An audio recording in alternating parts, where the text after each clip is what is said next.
Would you like to help scientists better understand birds in our area? Every year in December, the Madison area turns out some highly dedicated birders to take part in the Madison Area Christmas Bird Count. It's a real passion in our area. It's an annual event that's held nationwide between mid-December and early January over the same 2-week period.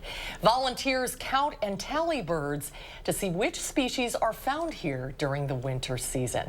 Pat Reddy is a birding expert who's been helping the Badgerland Bird Alliance, formerly Madison Audubon, with the Christmas Bird Count for many years. Pat, welcome to Live at 4. Nice to see you. Thank you. Glad to be here. So this is something that's open to the public, and there's a lot of birders in the area. A lot of people here are very interested in it. How does the Christmas Bird Count work?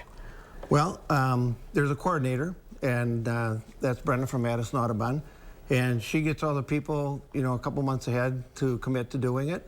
The area, the circle, centers out of Madison, and I think it's broken up into 22 different zones. Okay. And some are larger than others.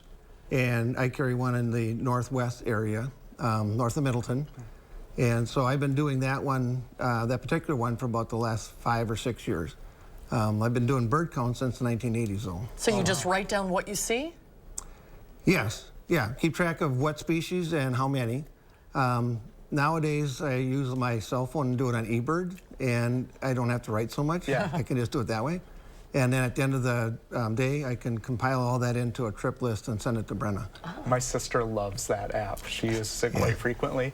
Oh, what do you see around here? Like, and what's fun about it? Well, in my area, I'll probably get, with the lack of snow this year, I'm guessing around 30 or 40 species.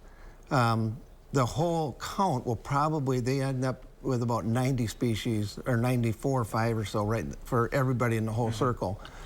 Fortunately, with our lakes, we have a lot of waterfowl, and that helps add a lot of things to it. Some of the rare things, I had a peregrine falcon one time fly right over me. Robins are always found on the list. People wonder about, robins being around this late, but they do show up every Christmas bird count.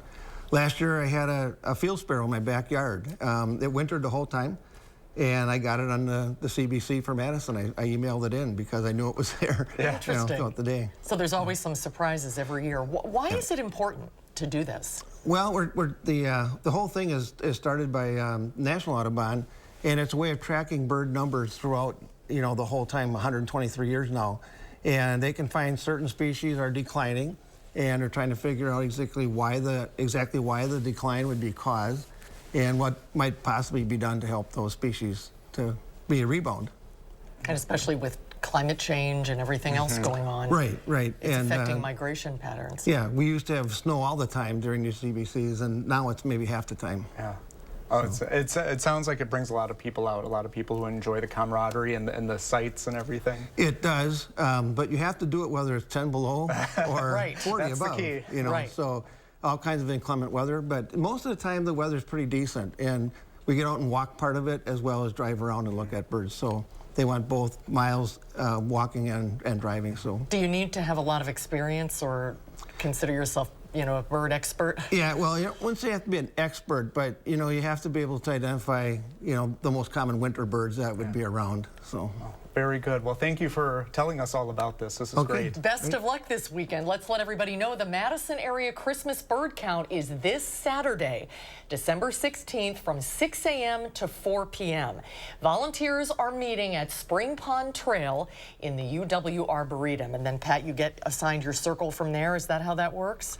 Well, we're already assigned a circle, okay. So we start at daybreak and we go pretty much till the end of the day. Okay, and then do you gather at the Goodman Center to share the results? Yes. There's usually a little bit of potluck to eat and a lot of social gathering and talking about what we saw. If you want to participate and be a volunteer, you can register at audubon.org.